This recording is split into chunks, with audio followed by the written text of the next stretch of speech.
Hello hi, कैसे हैं आप सब। बहुत स्वागत है आप सभी का। क्वेश्चन जो होगा उसको हम लोग यहाँ पर सेलेक्टिवली उस क्वेश्चन को यहाँ पर हम लोग जगह देंगे और जो इम्पोर्टेंट है, जैसे रेलवे लोको पायलट ये सब का जो एग्जाम होने वाला है, आरपीएफ का होने वाला है, ये सारा में ये सब चीज़ बहुत प्रमुखता के साथ 100% पूछा जाएगा। तो आप लोगों के लिए बहुत बारीकी से इसको तैयार किया गया है। करंट अफेयर्स और जीके बूस्टर, यहाँ पर आप लोग को एक बूस्टर कोर्स दिया जा रहा है। इस बूस्टर कोर्स में सारा कुछ करंट अफेयर्स में कुछ भी छूटने वाला नहीं है। डेली अपलोड किया जाएगा यूट्यूब पर। जो लोग भी नए जुड़ेंगे या जुड़ रहे हैं उन लोग से बस एक छोटा सा निवेदन होगा, खूब सब्सक्राइब कर लीजिए चैनल को और शेयर करिए चैनल को, क्योंकि ये बहुत इंपॉर्टेंट क्लास होने वाला है और काफ़ी कुछ आप इसमें सीख लेंगे। क्लियर?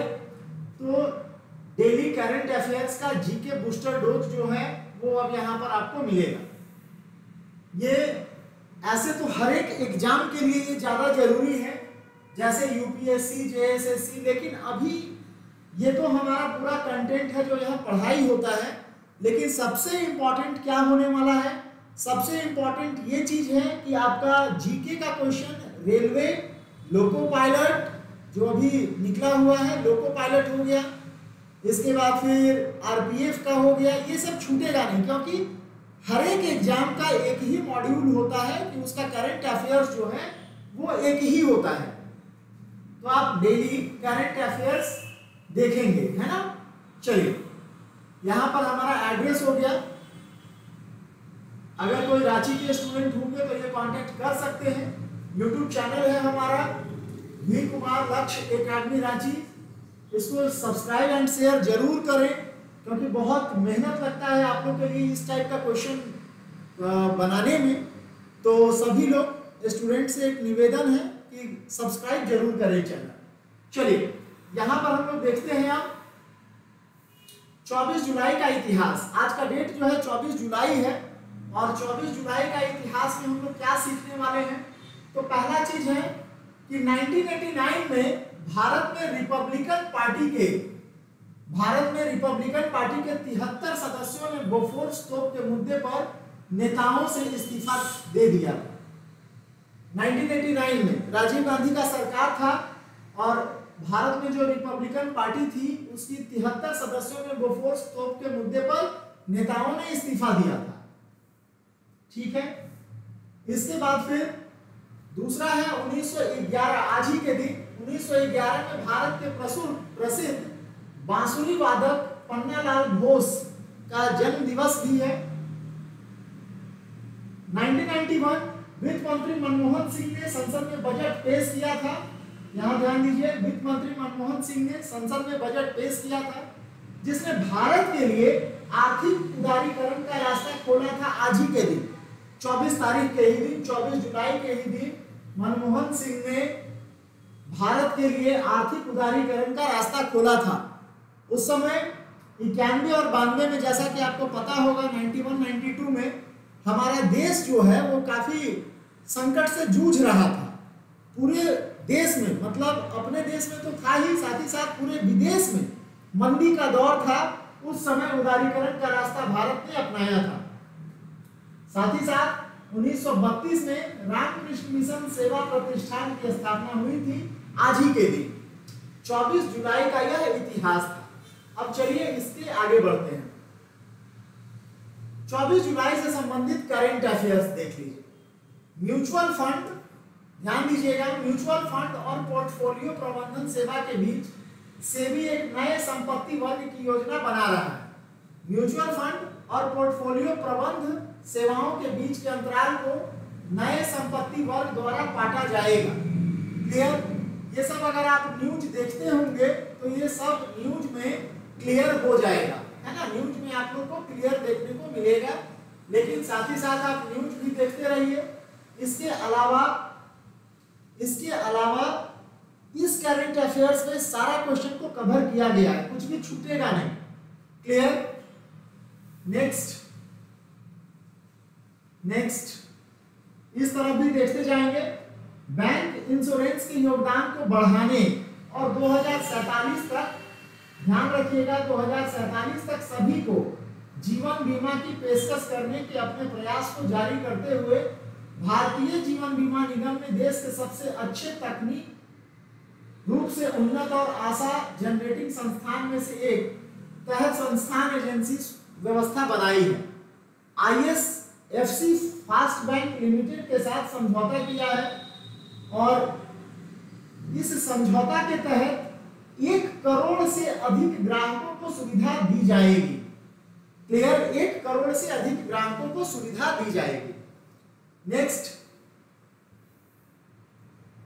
MVC चेंज, नया चीज है आप लोग के लिए, ध्यान से सुनिएगा।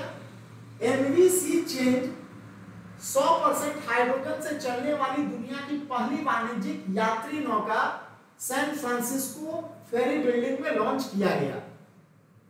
यह 70 फुट का कैटामरन पियर 41 और डाउन सैन फ्रांसिस्को फेरी टर्मिनल के बीच 75 यात्रियों को ले जा सकता है। 75 यात्रियों को ये ले जा सकता है और यह हाइड्रोजन चलित सी चेंज केवल ऊष्मा और जल वाष्प का ही उत्पाद के रूप में उत्पन्न करती है, यानी जो कार्बन डाइऑक्साइड वगैरह निकलता था वो अब नहीं निकलेगा। नेक्स्ट है एशियन डेवलपमेंट बैंक, ध्यान से सुनिएगा, बहुत काम का है। एशियन डेवलपमेंट बैंक ने भारत में रूफटॉप सौर ऊर्जा प्रणाली को वित्त पोषित करने के लिए 240.5 मिलियन अमेरिकी डॉलर के ऋण को मंजूरी दे दी है। एशियन डेवलपमेंट बैंक जो है, भारत देखिए अपना जितना भी विकास करता है इसी तरह का पैसा को लेकर के करता है। क्लियर, उधार लेकर के, और सबसे बड़ा बात है कि उधार को जल्दी चुका भी नहीं पाता है। और आपको ये भी एक चीज पता होना चाहिए कि भारत जो है अपना जो संचित निधि कोष है भारत का, उसका सबसे ज्यादा वो संचित निधि कोष का जो पैसा का इस्तेमाल करता है, हम लोग का देश जो कर्जा लिया है ना, उसका ब्याज भरने में हम लोग का देश सबसे ज्यादा पैसा खर्च करता है, याद रखिएगा। क्लियर, जिस स्टूडेंट को इसका PDF चाहिए होगा वो हमारे व्हाट्सएप नंबर पे एक बार हाय लिख के मैसेज कर दीजिएगा, आपको PDF भी हम प्रोवाइड करा देंगे, कोई दिक्कत नहीं है। ठीक है, आप ही लोग के लिए इतना मेहनत किया जा रहा है। नेक्स्ट क्वेश्चन देखिए, नेक्स्ट क्वेश्चन देखिए,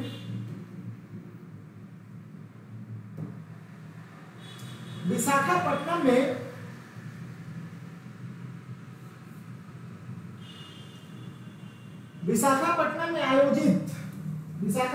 आयोजित वार्षिक फ्लीट अवार्ड्स फंक्शन 2024 में INS दिल्ली को पूर्वी बेड़े में सर्वश्रेष्ठ जहाज के रूप में चुना गया। बहुत इंपॉर्टेंट क्वेश्चन है कि विशाखापट्टनम में आयोजित वार्षिक फ्लीट अवार्ड फंक्शन 2024 में INS यानी भारतीय जहाज को, जो पानी जहाज होता है, INS दिल्ली को पूर्वी बेड़े में सर्वश्रेष्ठ जहाज के रूप में चुना गया। पिछले वर्ष के दौरान पूर्वी बेड़ों की पहचान को स्वीकार करने और जश्न मनाने के लिए यह कार्यक्रम आयोजित किया गया था। कॉर्वेट OPA LST में सर्वश्रेष्ठ जहाज का पुरस्कार INS कावारती को दिया गया। ये INS कावारती जो है पानी जहाज है, बड़ा पानी जहाज है। नेक्स्ट, पंजाब विश्वविद्यालय कानून विधेयक 2023 को, ध्यान से सुनिए, पंजाब विश्वविद्यालय कानून विधेयक 2023 को राष्ट्रपति द्रौपदी मुर्मू ने पंजाब सरकार को लौटा दिया है। इसमें पंजाब के राज्यपाल की जगह मुख्यमंत्री को राज्य विश्वविद्यालयों का चांसलर बनने का प्रस्ताव है। पिछले साल 6 दिसंबर को राज्यपाल बनवारी लाल पुरोहित ने पंजाब विधानसभा द्वारा पारित 3 विधेयक को जून 2023 में सुरक्षित रख लिया था, जिसे अब द्रौपदी मुर्मू ने लौटा दिया है। यहाँ पर थोड़ा सा मिस्टेक हो गया है, इसको ध्यान रखिएगा, लौटा दिया गया, उस पर द्रौपदी मुर्मू ने हस्ताक्षर नहीं किया। ठीक है, द्रौपदी मुर्मू ने हस्ताक्षर नहीं किया। नेक्स्ट देखेंगे, इधर आ जाइए इस तरफ। ऐसा इसलिए दोनों साइड करके क्वेश्चन बनाए हैं ताकि कम समय में ज्यादा क्वेश्चन को हम लोग कवर कर सकें। पुस्तक में राष्ट्रपति द्रौपदी मुर्मू के कार्यकाल के पहले वर्ष के 75 महत्वपूर्ण भाषणों का संकलन किया गया है। यानी कि राष्ट्रपति द्रौपदी मुर्मू जो अपने कार्यकाल में जितना उन्होंने भाषण दिया है, जो भी भाषण दिया सरकार का, चाहे वो सरकार की तरफ से भाषण दिया गया हो या द्रौपदी मुर्मू ने खुद स्वयं अपने आप से उस चीज को लिखा हो। जैसा कि आप जानते हैं लोकसभा और राज्यसभा का जो पहला, जैसे चुनाव जीतने के बाद पहला जो बैठक होता है उसमें राष्ट्रपति के अभिभाषण से ही उसे शुरू किया जाता है। तो उस सारे राष्ट्रपति के भाषण को इस पुस्तक में जगह दिया गया है। ध्यान रखिएगा, ये पहला बार ऐसा कुछ शुरुआत किया जा रहा है भारत सरकार की तरफ से। नेक्स्ट, इस पुस्तक का प्रकाशन विभाग द्वारा किया गया है। केंद्रीय कृषि मंत्री शिवराज सिंह चौहान ने सूचना एवं प्रसारण मंत्री अश्विनी वैष्णव की उपस्थिति में ई बुक का विमोचन किया। नेक्स्ट है अंतरिक्ष। नेक्स्ट है, ध्यान दीजिएगा, अंतरिक्ष विज्ञान अनुसंधान। यहां देखिए, अंतरिक्ष विज्ञान अनुसंधान के लिए समर्पित दुनिया के पहले वैज्ञानिक संगठन अंतरिक्ष अनुसंधान समिति ने 2 भारतीय अंतरिक्ष वैज्ञानिकों प्रहलाद चंद्र अग्रवाल, बहुत इंपॉर्टेंट है ना, प्रहलाद चंद्र अग्रवाल और अनिल भारद्वाज को प्रतिष्ठित पुरस्कारों से सम्मानित किया। अग्रवाल को दक्षिण कोरिया के बुसान में शुरू हुई 45वीं COSPAR वैज्ञानिक सभा में हैरी मैसी पुरस्कार मिला। बहुत इंपॉर्टेंट है, ये पहला बार किसी भारतीय को दिया जा रहा है। अब यहां देखिए, भारत ने जिनेवा में एक राजनीतिक अधिकार पर अंतर्राष्ट्रीय अनुबंध के तहत नागरिक समिति के द्वारा अपनी चौथी अवधि समीक्षा पूरी कर ली है, जिससे मानवाधिकार के संरक्षण के प्रति उसकी व्यापकता दर्शाई गई है। तो ये हो गया विश्व पटल का जो करंट अफेयर्स है, जीके है। अब चलिए हम लोग सेकंड पेज में आते हैं। सेकंड पेज में देखिए,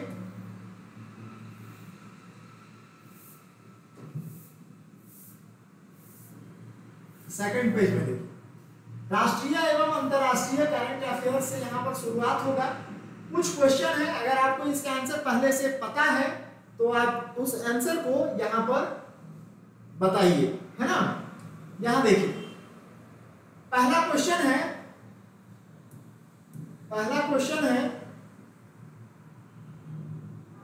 कोई दूसरा कलर ले लिया जाए, क्योंकि कहीं कहीं पर ब्लू है। चलिए डार्क ग्रीन ले लेते हैं। देखिए, पहला, राष्ट्रीय थर्मल इंजीनियरिंग दिवस। राष्ट्रीय थर्मल इंजीनियरिंग दिवस प्रतिवर्ष कब मनाया जाता है? थर्मल इंजीनियरिंग दिवस 23 जुलाई, ऑप्शन है आपके पास 23 जुलाई, 24 जुलाई, 25 जुलाई और 26 जुलाई। तो इसका सही आंसर होगा ऑप्शन नंबर बी, 24 जुलाई। इस पर जैसे राष्ट्रीय थर्मल इंजीनियरिंग दिवस जो मनाया जाता है 24 जुलाई के दिन, इस पर कुछ शॉर्ट नोट्स भी आप लोगों के लिए लिख दिए हैं, जिससे कि आप लोग इसको पढ़ें तो आपको पूरा का पूरा बात समझ में आ जाए। देखिए, हर साल 24 जुलाई को राष्ट्रीय थर्मल इंजीनियरिंग दिवस मनाया जाता है और इसका उद्देश्य इलेक्ट्रॉनिक्स उद्योग को नवीन, उच्च गुणवत्ता वाले और लागत प्रभावी प्लास्टिक प्रबंधन और निष्कर्षण निकाला जाता है। प्रस्ताव करना है थर्मल इंजीनियरिंग में कार्यरत लोगों की कड़ी मेहनत और समर्पण को मान्यता देने के लिए मनाया जाता है। थर्मल इंजीनियरिंग में कार्यरत लोगों की कड़ी मेहनत और समर्पण के लिए राष्ट्रीय थर्मल इंजीनियरिंग दिवस मनाया जाता है 24 जुलाई को। बहुत इंपॉर्टेंट है। अभी हाल में कुछ जगह पर यह क्वेश्चन पूछा गया है, जो कि ज्यादातर इस क्वेश्चन को बच्चे छोड़ करके आ गए हैं, क्योंकि उन्हें पता ही नहीं है कि थर्मल इंजीनियरिंग क्या होता है। क्लियर? तो आपसे ये क्वेश्चन ना छूटे इसलिए इसको करंट अफेयर्स में जगह दिया गया। नेक्स्ट देखिए अगला क्वेश्चन। हाल ही में, अगला क्वेश्चन देखिए, हाल ही में सरकार प्रधानमंत्री ग्राम सड़क योजना के कौन से चरण को शुरू करने की योजना बना रही है? ग्राम सड़क योजना, जिससे कि गांव का जो सड़क होता है उसको ठीक ठाक किया जाता है, बनाया जाता है। तो उसका कितना योजना, क्योंकि देखिए ये जो सरकार है ये सड़कों पर काम की है, अधिक से अधिक सड़कों का निर्माण किया गया है। तो भाई जब सरकार सड़कें बनाएगी तो क्वेश्चन भी करंट अफेयर्स में आपसे पूछा जाएगा। क्यों पूछा जाएगा? क्योंकि आप सरकार के काम को याद रखें। तो चलिए फिर से क्वेश्चन देखते हैं। हाल ही में सरकार प्रधानमंत्री ग्राम सड़क योजना के कौन से चरण को शुरू करने की योजना बना रही है? तो इसका सही आंसर है फोर्थ, चौथी योजना को शुरू करने वाली है। इसके पहले 3 योजना शुरू हो चुका है। अब इसको यहाँ थोड़ा नोट्स में, शॉर्ट नोट्स में देखेंगे कि प्रधानमंत्री ग्राम सड़क योजना के चौथे चरण के अंतर्गत मैदानी क्षेत्रों में 250 से अधिक जनसंख्या वाली 50,000 बस्तियों तथा विशेष श्रेणी राज्यों में 100 से अधिक जनसंख्या वाली बस्तियों को सड़क से जोड़ा जाएगा। ये योजना है और इस योजना के इस चरण का परिव्यय 1.9 लाख करोड़ रुपए होगा। क्लियर? इसमें कितना पैसा खर्चा किया जाएगा? तो 1.9 लाख रुपए, 1.9 लाख करोड़ रुपए, करोड़ छोड़ दिए है ना, हमसे छूट गया तो फिर से ध्यान से सुनिए। 1.9 लाख करोड़ रुपए, जिसमें से 1.3 लाख करोड़ रुपए केंद्र का हिस्सा होगा तथा शेष 60,000 करोड़ राज्यों के द्वारा दिया जाएगा। काफी इंपॉर्टेंट है। तो सड़क एकदम गांव घर में भी बढ़िया से एकदम चकचका जाएगा। नेक्स्ट क्वेश्चन नंबर 3 है। हाल ही में भारत का काउंटर ड्रोन बाजार, हाल ही में भारत का काउंटर ड्रोन बाजार अगले 5 वर्षों में कितने प्रतिशत वार्षिक वृद्धि दर्ज करेगा? ये अनुमान लगाया गया है। तो इसका सही आंसर होगा 28%। इसका सही आंसर होगा 28%। देख लीजिए अभी भारत जो है रक्षा वाला सामग्री बहुत जोर शोर से बना रहा है, जिसमें से ड्रोन भी है और ये निर्यात कर रहा है। ध्यान रखिएगा, जो कि भारत के लिए बहुत बड़ा बात है। भारत का बनाया हुआ अस्त्र शस्त्र से युद्ध होगा और कोई देश खरीद रहा है तो बड़ा बात है। कहा है कि भारत का सामान भी अब बाकी देश का जो मजबूत देश है, विश्व में जो मजबूत देश है, उसके श्रेणी में भारत का भी सामान अब लगभग बन रहा है। तो देखेंगे वित्तीय सेवा कंपनी मोतीलाल ओसवाल की एक रिपोर्ट के अनुसार अगले 5 वर्ष में भारत का काउंटर ड्रोन बाजार के 28% की वार्षिक दर से बढ़ने की उम्मीद है। क्लियर? नेक्स्ट क्वेश्चन देखते हैं। हाल ही में खेलो इंडिया, देखिए यहां ध्यान से, हाल ही में खेलो इंडिया राइजिंग टैलेंट आइडेंटिफिकेशन पहल के दूसरे चरण का उद्घाटन किसके द्वारा किया गया?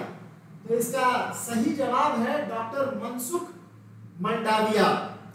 डॉक्टर मनसुख मंडाविया के द्वारा यह काम किया गया। अब डॉक्टर मनसुख मंडाविया के बारे में थोड़ा सा जान लीजिए कि हैं कौन। कहा है कि आप लोगों में से बहुत सारा बच्चा लोग नामों नहीं सुना होगा किसी आदमी का। देखिए हाल ही में खेलो इंडिया राइजिंग टैलेंट आइडेंटिफिकेशन के पहल के दूसरे चरण का उद्घाटन डॉक्टर मनसुख मंडाविया ने किया। उन्होंने कहा कि कीर्ति का लक्ष्य एक एकीकृत प्रतिभा पहचान वास्तुकला बनाना है जो दुनिया भर की सर्वोत्तम प्रथाओं और आधुनिक आईसीटी उपकरणों पर आधारित हो। इस पहल की मदद से जमीनी स्तर पर प्रतिभाओं की पहचान और सुव्यवस्थित किया जाएगा और एक ही मंच पर यह काम किया जाएगा, ऐसा इनका कहना है। नेक्स्ट अगला क्वेश्चन देखिए।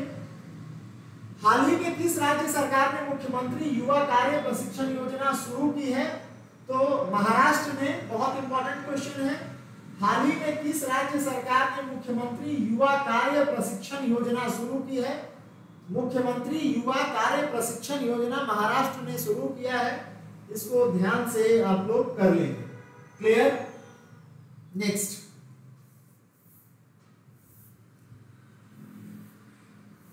ध्यान से देखिए, सीखिए, और जिन स्टूडेंट को पीडीएफ नोट्स इसका चाहिए होगा डेली का, वो हमारे व्हाट्सएप ग्रुप से जुड़ जाएंगे और जुड़ने के बाद उनको पीडीएफ प्रोवाइड करा दिया जाएगा, जो भी ऑनलाइन स्टूडेंट हैं।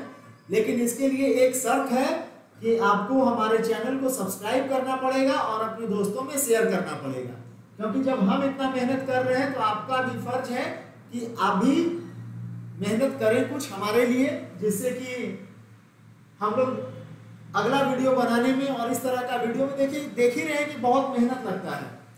तो हम आप लोगों के लिए इतना सारा काम करें ऑनलाइन वाले बच्चों के लिए, इसलिए यह जरूरी है कि आपको तो चैनल को सब्सक्राइब करना पड़ेगा, क्लियर, और शेयर भी करना पड़ेगा अपने दोस्तों के बीच में। चलिए, हाल ही में भारत की पहली राष्ट्रीय नारकोटिक्स हेल्पलाइन, भारत की नारकोटिक्स हेल्पलाइन का शुभारंभ किसने किया है? तो अमित शाह ने इसकी शुरुआत की है। नारकोटिक्स क्या है? तो जो नशा उशा से संबंधित डिपार्टमेंट होता है, काम करने का संस्था, वो नारकोटिक्स विभाग कहा जाता है। नेक्स्ट है, हाल ही में किसने सौरमंडल के बाहर 6 नए ग्रहों की खोज करने का इतिहास रचा है? तो नासा ऐसा काम किया है, नासा। नेक्स्ट क्वेश्चन, ये सब इसका जो डिस्क्रिप्शन है, कुछ डिस्क्रिप्शन यहाँ पर जो हम लोग को समझ में आया वो यहाँ पर लिख दिए हैं, आप यहाँ से पढ़ सकते हैं, ठीक है। चलिए नेक्स्ट, हाल ही में अगला क्वेश्चन देखिए, हाल ही में आईसीसी द्वारा जारी पुरुषों की T20 बल्लेबाजी रैंकिंग में कौन शीर्ष पर रहा? वेरी वेरी इंपॉर्टेंट क्वेश्चन, आप इसको रख लीजिए, जरूर ये करंट अफेयर्स में पूछेगा। तो ट्रेविस हेड, क्लियर, इसके बारे में थोड़ा सा आइए समझा देते हैं। हाल ही में T20 विश्व कप 2024 में बल्ले से सफल प्रदर्शन के बाद ऑस्ट्रेलिया का ये बल्लेबाज है, ऑस्ट्रेलिया का सलामी बल्लेबाज ट्रेविस हेड नवीनतम आईसीसी T20 पुरुष बल्लेबाजी रैंकिंग में 4 स्थान आगे बढ़कर नए विश्व नंबर 1 बन गए हैं। हेड ने भारत के सूर्य कुमार यादव की T20 क्रिकेट रैंकिंग में शीर्ष बल्लेबाजी के रूप में प्रतिस्थापित किया है। तो 2-3 क्वेश्चन यहाँ से निकलेगा। पहला क्वेश्चन फिर से रिपीट कर रहे हैं, आईसीसी द्वारा जारी पुरुषों की T20 बल्लेबाजी में कौन शीर्ष पर है? तो ट्रेविस हेड, और ये कहाँ का है? तो ये ऑस्ट्रेलियाई बल्लेबाज है, क्लियर, ये ऑस्ट्रेलियाई बल्लेबाज है। इसका फोटो अगर यहाँ आपको दिख पा रहा होगा, फोटो भी शामिल करने का कोशिश किए हैं तो आप देख सकते हैं, क्लियर। नेक्स्ट क्वेश्चन चलिए,